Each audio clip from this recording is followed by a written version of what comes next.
Buenas tardes. En nombre del Centro Naval, quiero agradecerle la presencia de todos ustedes a esta conferencia titulada Roca y la Marina de Guerra, a cargo del historiador Eduardo Lázari, presidente de la Junta de Estudios Históricos del Buen Aire. Desarrolla distintas actividades que están orientadas a la divulgación y preservación del patrimonio histórico y cultural, en especial de la ciudad de Buenos Aires. Dirige y encabeza visitas guiadas históricas en los principales sitios históricos de Buenos Aires, siendo un especialista en temas de historia argentina, patrimonio urbano y turismo cultural. Es reconocido por sus pares y el público en general como uno de los profesionales que más saben de las historias, mitos y leyendas urbanas. Periódicamente salen anuncios de sus actividades en los diarios Clarín, La Nación, Perfil y La Razón. También en distintos sitios en Internet. Además, es fundador e integrante de la Fundación Francisco Salamone, dedicada a la valoración del ingeniero arquitecto Francisco Salamone. Coordina equipos de investigación sobre tanatología, simbología masónica, equipamiento urbano y la generación del 80. Participa de instituciones dedicadas a la preservación del patrimonio ferroviario argentino. Fue vicepresidente de la Asociación Ferromodelista de Buenos Aires. Participa de la creación y organización de las comarcas turísticas relacionadas con el patrimonio arquitectónico de la provincia de Buenos Aires. Organizó el proyecto de turismo cultural de la Manzana Franciscana de Buenos Aires. Fue director de Cultura y Turismo de la Manzana Franciscana. Además, es un amigo de la casa. Buenas tardes, ¿no es cierto? Yo voy a decir unas brevísimas palabras como presidente del Instituto Julia Roca. Primero, de agradecimiento al Centro Naval, porque hace 2 años, cuando fue el centenario de Roca, y lo agradezco acá a las autoridades, en la persona del almirante Castro Madero, que siempre, ¿no es cierto?, nos abrió las puertas en este tema. Bueno, ¿no es cierto?, iniciamos las conmemoraciones de Roca con una charla acá, ¿no es cierto?, en el Centro Naval en el 2014, sobre Roca y los espacios marítimos, ¿no es cierto?, aquello. Después, tiene que ver, y no tiene, sí tiene que ver con Roca, porque el año pasado acá, junto con Miguel Ángel de Marco, también por invitación del Centro Naval, evocamos la guerra del Paraguay en el sesquicentenario del inicio de esta, ¿no es cierto?, de esta contienda. Todos temas que 2014-2015 eran un poco tabúes, y el Centro Naval, ¿no es cierto?, nos cobijaba para plantear. Bueno, hoy hemos elegido un tema acá de común acuerdo con Lázari, que para mí tiene historia acá, la visión del almirante Maclean sobre Roca y la Marina. En realidad, esto fue en este mismo lugar, hace 52 años, con motivo del cincuentenario de la muerte de Roca, ¿no es cierto?, 1964-1914, se hizo en este mismo salón, ¿no es cierto?, donde una reunión en la cual el almirante Maclean expuso, ¿no es cierto?, su visión sobre este tema, Roca y la Marina de Guerra. Con Eduardo hemos coincidido en que lo mejor que podíamos hacer en recuerdo de Roca y para asentar la tradición en el Centro Naval era volver a evocar la relación de Roca y la Marina en la visión de Maclean 52 años después. Respecto a Lázari, todas las cosas ya se dijeron, pero yo agregaría una sola cuestión. Que Eduardo, yo creo que es alguien que desde los medios de comunicación está participando de lo que yo llamo la batalla cultural por ubicar nuestra historia, ¿no es cierto?, en la realidad. Es decir, Gramsci decía, el que domina el pasado domina el futuro. El que impone su visión sobre el pasado, ¿no es cierto?, impone el futuro. Y Eduardo es una persona que con mucha seriedad, con mucha eficacia, yo diría que incluso siguiendo la tradición histórica de Félix Luna, hacer amena la historia, está contribuyendo mucho en medios de comunicación importantes, televisión, radio, a dar una visión más verídica de la historia que la que hemos tenido desde el Estado en los últimos años. Muchas gracias. Buenas tardes. Para mí es un enorme gusto estar aquí.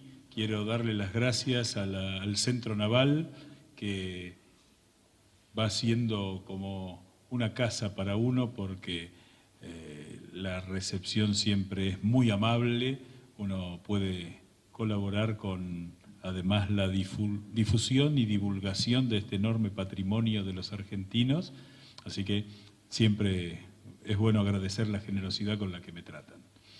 Y en esta oportunidad, las exageradas palabras que me antecedieron, Rosendo Fraga, con su mirada muy aguda siempre, no solo para leer las encuestas y los estados de ánimo de la gente, sino la historia también, me sugirió este tema que tiene que ver tanto con el Centro Naval como con un tema no demasiado desarrollado, que es la visión marítima y naval de Roca, ¿no? Las dos visiones, que son sumamente interesantes, porque si uno indaga sobre lo que fue el gobierno, los gobiernos de Julio Argentino Roca y su mirada estratégica, política y militar, casi podríamos decir que Roca es el primero que miró de frente al mar.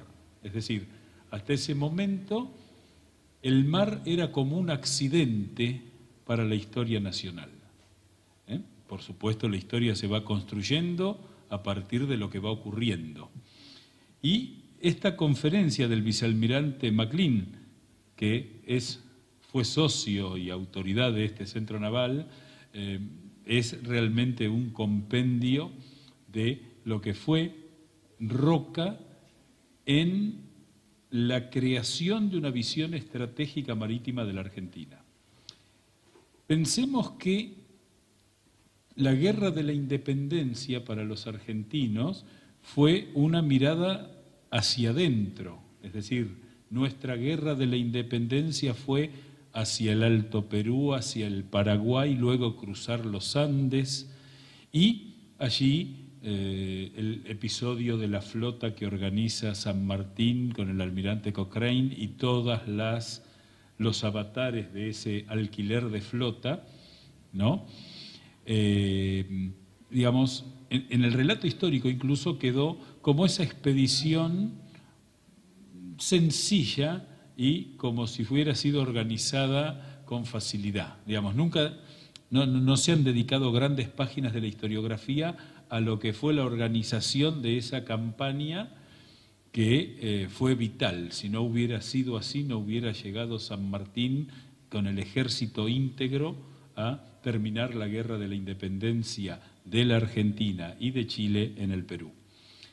Y luego las guerras civiles nos hicieron mediterráneos, es decir, era el interior contra el litoral que miraba para adentro. Digo esto porque es importante para entender los procesos de construcción de nuestro país.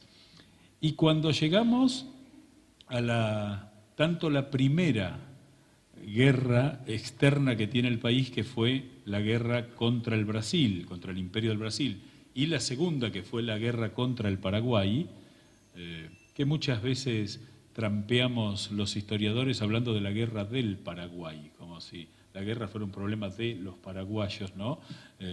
Eso nos permite quizá aliviar cargas. La guerra contra el Brasil, que es donde se queda demostrado el talento militar naval del almirante Brown, que, digamos, uno ve, yo no soy un historiador militar, ni mucho menos, ni historiador naval, pero cuando uno ve el desempeño de esa flota para mantener el dominio del Río de la Plata, es extraordinario el desempeño que tuvo la Marina Argentina. Y luego, el combate, esas batallas en el litoral marítimo que la historia argentina no registra. Carmen de Patagones, la batalla del Cerro de la Caballada, luego el combate de San Blas, ahí en las orillas de lo que hoy es la provincia de Buenos Aires, que han quedado borrados de la historia e incluso la lucha que tuvo que dar el almirante Brown post-mortem para ser ubicado como uno de los padres de la patria, ¿no? Porque era, como dice su tumba, inglés de origen, irlandés, ¿eh? Y bueno, le costó a la historiografía argentina incorporar el relato de la guerra naval y la guerra contra el Paraguay, que la Marina directamente relega su carácter en el de auxiliar de la flota brasileña, que es la que tiene a su cargo, incluso con su comandante, el desarrollo de la guerra. La Argentina asume el carácter de jefatura del ejército terrestre, ¿no? En la persona del presidente Mitre. Entonces, cuando terminada esa guerra, o en vías de terminación esa guerra, Domingo Faustino Sarmiento adopta una posición contraria, de alguna manera, a la que sostenía el gobierno argentino anteriormente, que era plantear la desaparición del Paraguay como país, y Sarmiento se planta y dice, no, el Paraguay limitadamente en términos militares, perdiendo territorios, pero tiene que seguir existiendo. El riesgo de una guerra contra el Brasil hace que por primera vez la Argentina defina la necesidad de una marina profesional. Yo siempre, me asombro que cuando se habla de la tarea educativa de Sarmiento, se ignora la creación del Colegio Militar y de la Escuela Naval, que son dos instituciones educativas para, como decía Sarmiento, crear ingenieros para la guerra. Es decir, hacer científica esa guerra que tenía características épicas razonablemente asentadas en la historia.